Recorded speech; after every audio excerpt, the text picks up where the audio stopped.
नमस्कार। आइए आज हम देखते हैं सांख्यिकी का भाग 2। इसमें जब हम पढ़ेंगे तो जो हम माध्य विचलन पहले पढ़ चुके हैं उसके बाद उसमें और क्या है वो देखेंगे। तो आइए देखते हैं कि आज हम क्या क्या चीजों को पढ़ने वाले हैं। सबसे पहले जो हमने पहले पढ़ चुके हैं उनके थोड़ा सा दोहरान करेंगे और उसके बाद जो मुख्य काम हमारा है जानने का वो है mean deviations for grouped data, यानी जो वर्गीकृत आंकड़े हैं उनके द्वारा माध्य विचलन कैसे निकाला जाए ये हम जानेंगे। तो देखते हैं पहले हमने क्या क्या चीजों की जानकारी हमें होना बहुत जरूरी है। प्रकीर्णन माप, मेजर्स ऑफ डिस्पर्सन, हमने पढ़ा था कि माध्य, माध्यिका और बहुलक से सारी जानकारियां नहीं मिलती हैं, इसलिए हमें प्रकीर्णन की माप की जानकारी होना बहुत जरूरी है और जिसे 4 प्रकार से पता कर सकते हैं। हमारे कोर्स में अभी 3 प्रकार हैं, जिसमें परिसर के द्वारा हो सकता है या माध्य विचलन के द्वारा, मीन डेविएशन के द्वारा, और तीसरा हम बाद में पढ़ेंगे मानक विचलन के द्वारा यानी स्टैंडर्ड डेविएशन के द्वारा। अभी जो परिसर के द्वारा पता करते हैं उसमें अधिकतम मूल्य माइनस न्यूनतम मूल्य करके पता कर सकते हैं।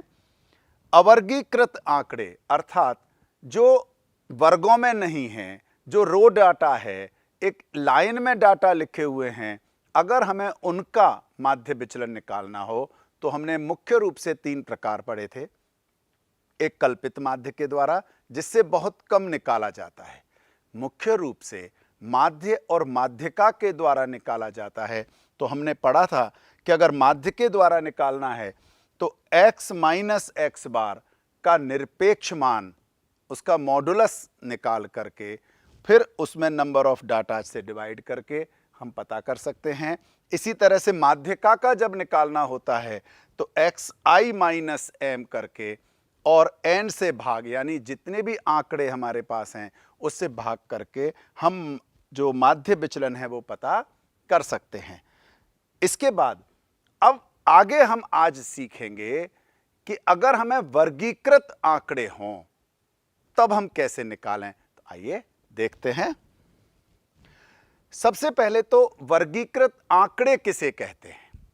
यहां बड़ा सुंदर सा हमारे पास एक सांख्यिकी में जो डाटा बनाने वालों ने बनाया है कि जब हमारे पास आंकड़े बहुत ज्यादा हो जाए या जब हमारे पास कुछ ऐसे डाटा हों जो बार बार रिपीट हो रहे हों, तो ऐसे में हमें उनको अगर वर्गीकृत करके लिख देते हैं तो बहुत आसानी हो जाती है।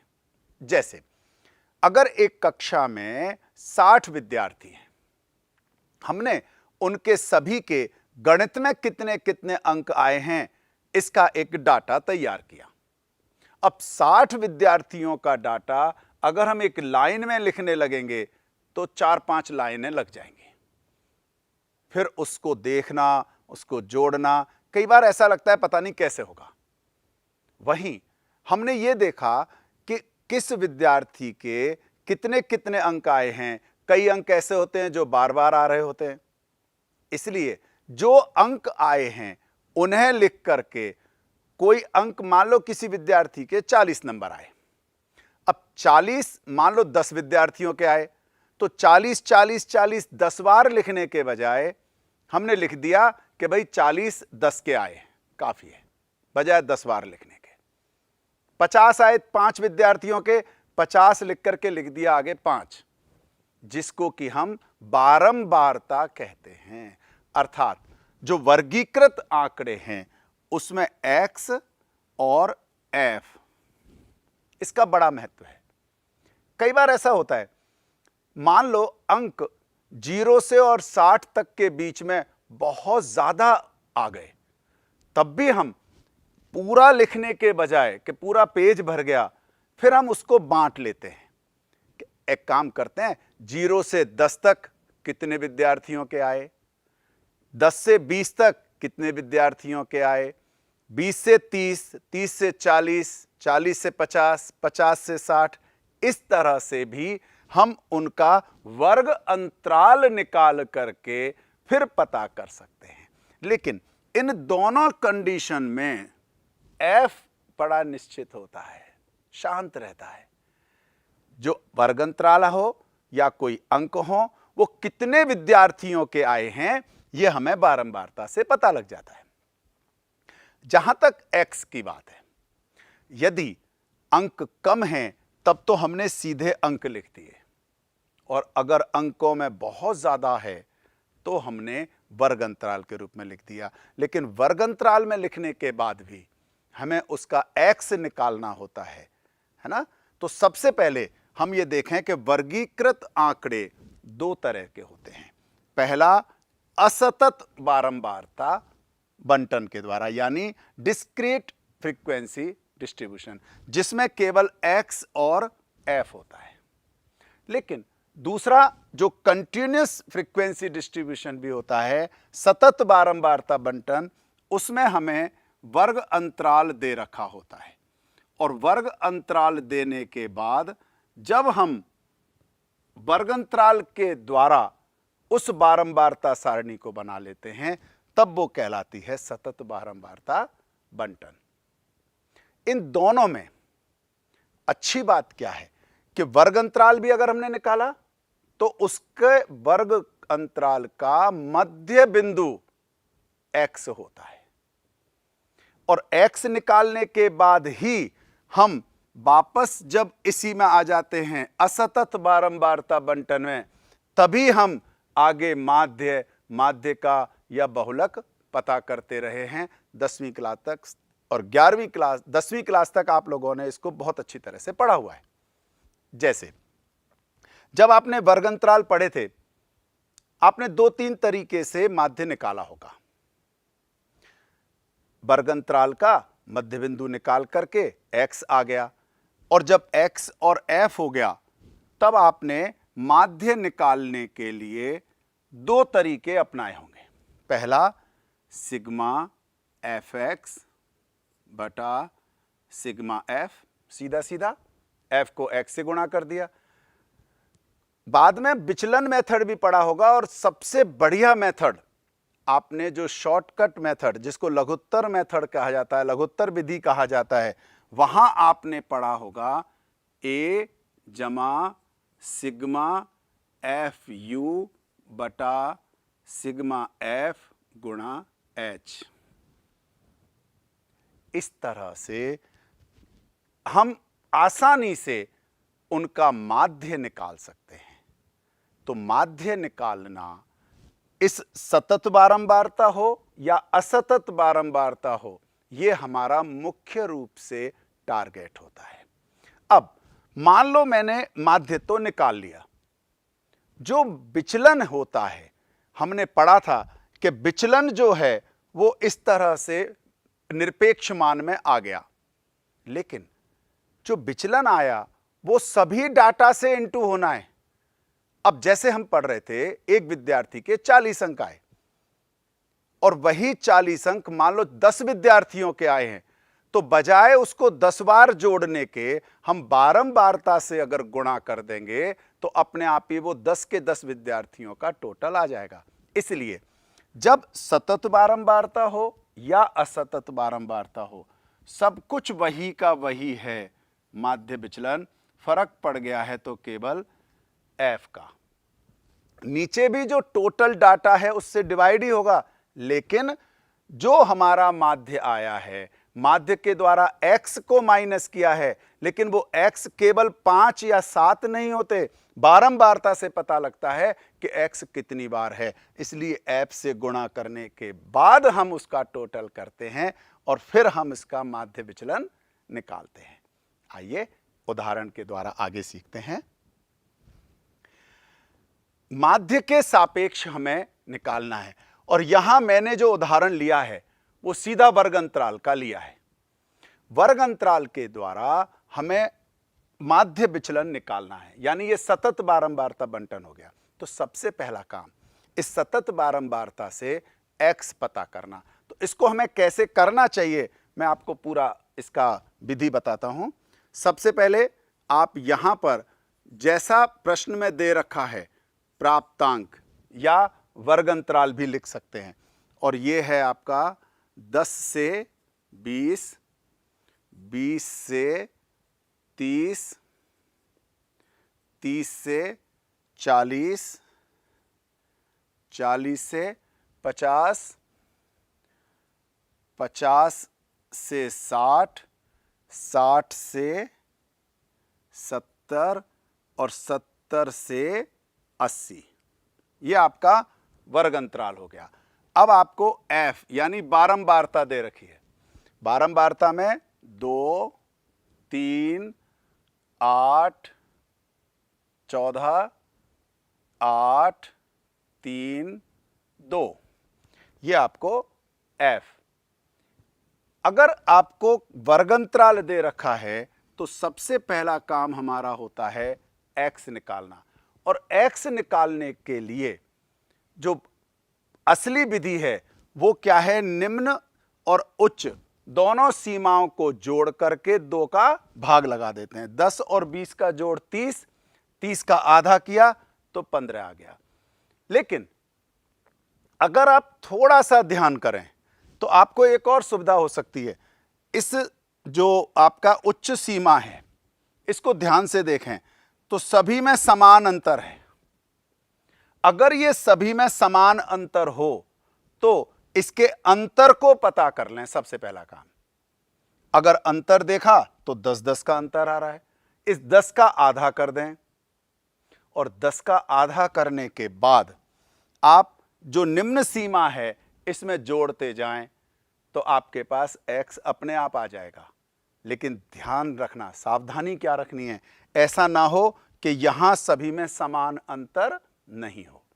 तो यहां चूंकि सब में समान अंतर है तो हम आसानी से कर सकते हैं, और अगर नहीं हो समान अंतर तो तरीका दूसरा वही है। 10 और 20 को जोड़ा 30, 30 का आधा 15, 20 और 30 जोड़ा 50, 50 का आधा 25। लेकिन अगर मुझे सारा बराबर अंतर दे रखा है तो 10 का अंतर है, 10 का आधा हो गया 5। निम्न सीमा में 5 जोड़ते जाओ और लिखते जाओ। आगे देखें, 30 में 5 35, 45, 55, 65 और 75। इस तरह से x का मान आप आसानी से पता कर सकते हैं। अब f और x मालूम है। यहां माध्य निकालने का जो एक 9वीं और 10वीं कक्षा में आपने शुरू में पढ़ा कि fx निकाल लिया, इनको f को x से गुणा कर लिया, टोटल कर लिया, और कुल करके f के टोटल से भाग लगा दिया, माध्य पता हो गया। लेकिन अगर ये समान अंतर चल रहा है तो एक और विधि जो आपने 10वीं क्लास में पढ़ी है, उस विधि से अगर आपने माध्य निकाला तो आपको बहुत आनंद भी आएगा और आसानी से बिना ज्यादा गुणा भाग के आप माध्य निकाल सकते हो। इनमें आप लगभग बीच में देखें तो 45 है, 3 ऊपर हैं 3 नीचे हैं। जरूरी भी नहीं है कि एकदम बीच में आ जाए। अगर एकदम बीच में नहीं हो तो आप ऊपर वाली संख्या ले सकते हैं या उसके नीचे वाली संख्या ले सकते हैं।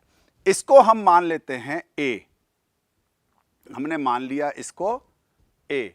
अब चूंकि मुझे u निकालना है या d अपने अपनी तरीके से, लेकिन इसका मान जरूर रखना x माइनस a बटा h। h क्या होता है, इनका अंतर, बीच का अंतर। तो 10h 10 हो रहा है, a 45 हो रहा है। अब आप u का मान निकाल रहे हैं, मत निकालना क्योंकि जरूरी नहीं है। आपको सीधा 45 के आगे 0 लिखो, -1, -2, -3, 1 2 3, है ना स्मार्ट तरीका। सबसे आसान, अगर ये समान अंतर है तो 45 के आगे 0, ऊपर -1, -2, -3, नीचे +1, +2 और +3। अब जो आपको fx करना था उस fx की जगह आपको करना है fu। fu करने से क्या होगा, देखो आसान है, सीधा गुणा करोगे, माइनस का 6, 3 को -2 से किया -6, 8 को -1 से किया -8, 14 को 0 से किया 0, 8 को 1 से 8, 3 दूनी 6 और 3 दूनी 6। ये तो बाई चांस की बात है, जो मैं देख रहा हूं कि जितने माइनस में हैं उतने ही प्लस में आ गए। पर यह निश्चित है कि जरूरी नहीं है कि बराबर हो जाएं। ऐसा हो सकता है कि माइनस में थोड़े से ज्यादा आ जाएं या प्लस में थोड़े से ज्यादा आ जाएं। यानी आपको माइनस का अलग जोड़ना है, प्लस के अलग जोड़ने हैं, दोनों को घटाना है और घटा करके यहां इसका मान रख देना है सिग्मा एफ यू। फिलहाल ये 0 आ रहा है 45 के कारण, पर आप अपने स्तर पर इसको पता कर सकते हैं, दोनों में आ सकता है, 0 आए जरूरी नहीं है। इसके बाद माध्य का सूत्र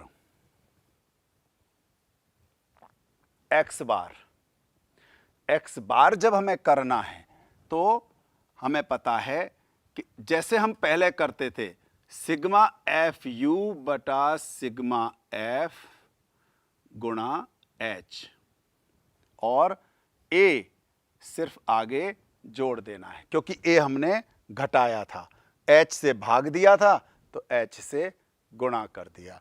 अगर हमने इस तरह से निकाला तो हमारा माध्य a जो 45 है, और चूंकि ये 0 होने के कारण से सारा 0 हो गया और x बार आ गया 45, माध्य आ गया हमारा 45।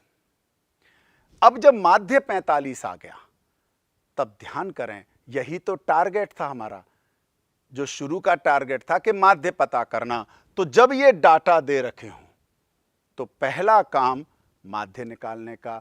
अब क्या करना है, अब हमें f के साथ चूंकि x माइनस x बार निकालना है, लेकिन इसको निकालने के लिए हमें पहले x माइनस x बार निकालना होगा। और x माइनस x बार कैसे निकलेगा, x का मान ध्यान रखना है ये, अब वर्ग अंतराल को भूल जाना, x ये है, f ये है, लेकिन पहले हमें x माइनस x बार यानी 45 15 में से माइनस करना है, तो हमारे पास आ गया -30। फिर हमने 25 में से किया -20, 35 में से किया -10, 45 में से किया 0, 55 से किया 10, 20, 30। ये हमारा रहा x माइनस x बार।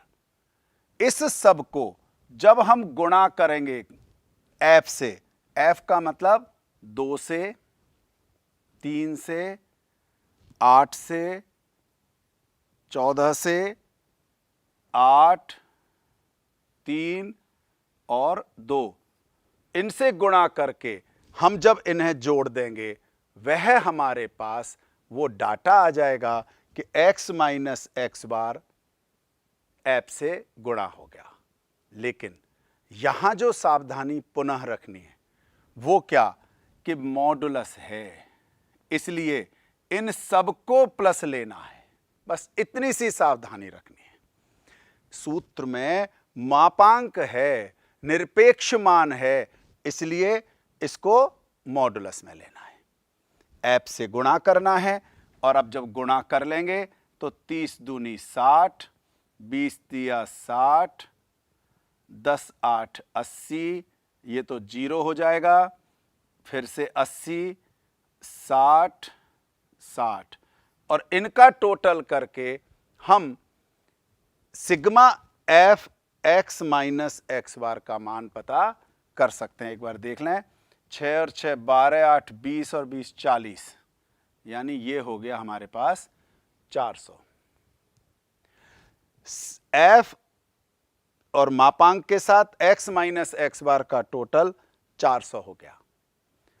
मानक विचलन निकालने के लिए हमें केवल इसमें अब भाग देना है सिग्मा f का,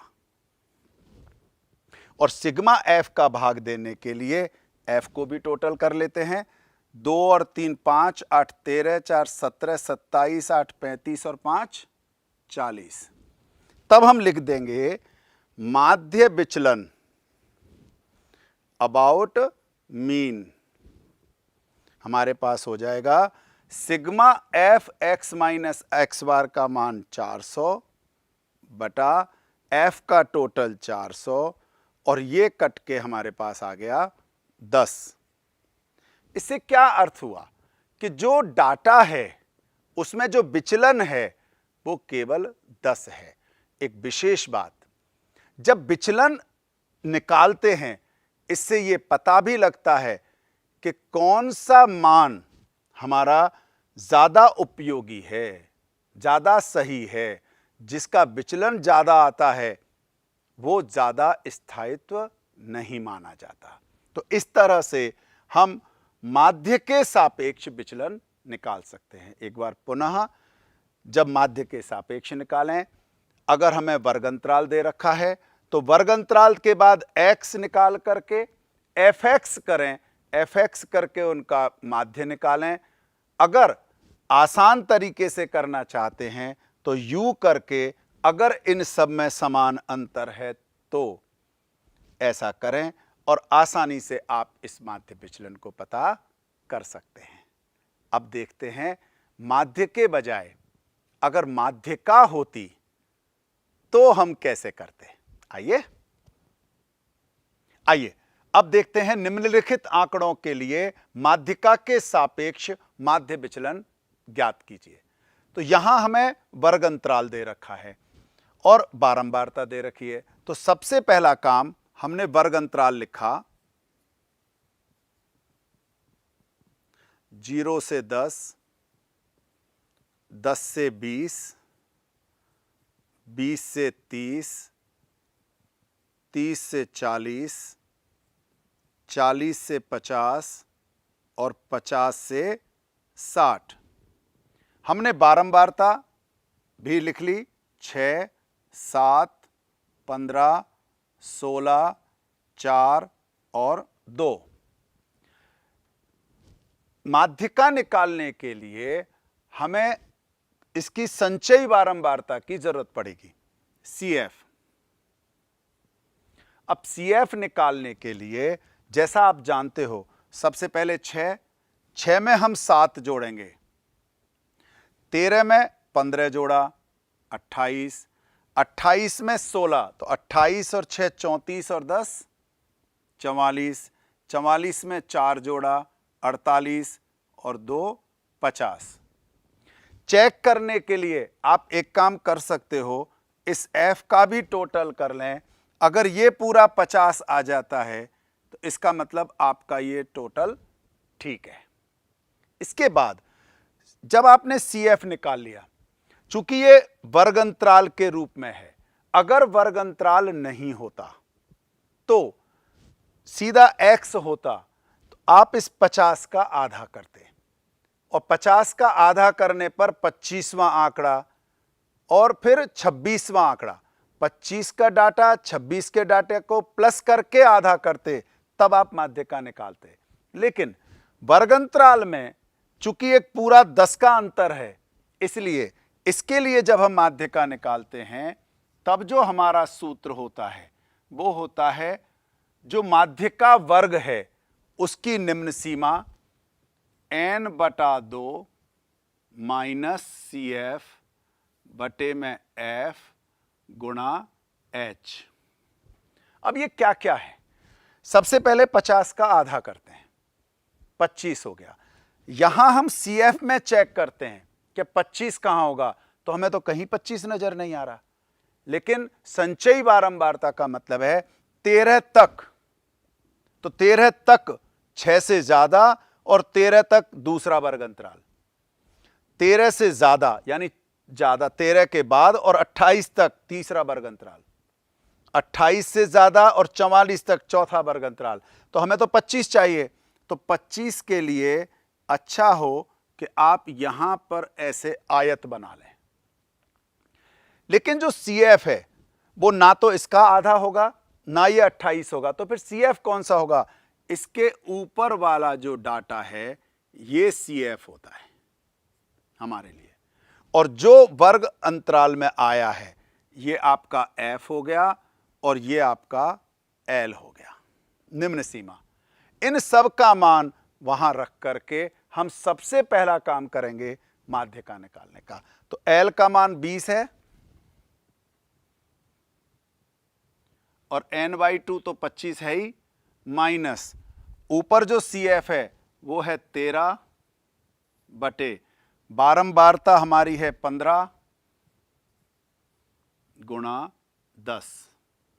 जब हम इनको हल करेंगे तो हल करने के लिए सबसे पहले इसको काट लेते हैं और उसके बाद 20 जमा 25 में से 13 गए तो 12 गुणा 2/3, 3 चौका 12। इस तरह से हमारे पास आ गया 4 दूनी 8 और 20 28। माध्यिका हमारे पास आ गई 28। अब एक बार सूत्र याद करें, मीन डेविएशन अबाउट मीडियन। इसमें हमारा होगा सिग्मा x माइनस m बटा n या सिग्मा f, लेकिन f तो है ना, इसलिए हमें f से इसको गुणा करना ही होगा। तो हमें क्या करना, सबसे आसान तरीका है कि इसके बाद आप अब x पता करें। 0 और 10 के बीच में 5, 10 और 20 के बीच में 15, 20 और 30, 25, 35, 45 और 55। फिर x माइनस m पता करना है, लेकिन मॉडुलस में। मॉडुलस का मतलब सारे प्लस में लिखना है। 28 आया था तो हमें 5 माइनस 28 करना है, अर्थात 23 प्लस में। जब मुझे 15 माइनस करना है तो वहां मेरा आ गया 13। 25 में से माइनस करना है तो 3। 35 में से माइनस करना है तो 28 और 2 30 और 5 यानी 7। 45 में से माइनस करना है तो 17 और 55 में से करना है तो 27। इस तरह से x माइनस m हम पता कर सकते हैं। और जब x माइनस m आ गया फिर हम f से गुणा कर देंगे x माइनस m को, और जब भी ये आएगा f के साथ गुणा करके उसका जो टोटल होगा f x माइनस m, इसका हम यहां उपयोग करके सिग्मा f से भाग करके हम इसका मानक विचलन पता कर सकते हैं। तो मानक विचलन अगर हमें वर्गीकृत डाटा दे रखे हो, ग्रुप डाटा हो, तो पहले माध्यिका निकालना, माध्यिका निकालकर f से गुणा करके, x में से माइनस करके f से गुणा करके आसानी से हम इनको पता कर सकते हैं। तो आज हमने क्या क्या देखा, आइए देखते हैं। हमने देखा कि जो वर्गीकृत आंकड़े हैं उसका जो विचलन निकालते हैं, तो विचलन निकालने के लिए दो तरह के बारंबारता बंटन हमारे ग्रुप डाटा होते हैं, जिसमें एक असतत और एक सतत। इन दोनों में अगर हमें माध्य के सापेक्ष चाहिए तो सब कुछ पुराना मेथड है, x में से माध्य माइनस करना, मॉडुलस में लेना और उसको f से गुणा करके टोटल करना है। इसी प्रकार यदि माध्यिका से करना है तो x माइनस m f से गुणा करना 1/n। बस इस मापांक के निशान को नहीं भूल जाना, अर्थात सब कुछ प्लस में आएगा। उम्मीद है इस तरह से ग्रुप डाटा यानी वर्गीकृत डाटा का भी आप आसानी से हर प्रश्न कर पाएंगे। धन्यवाद।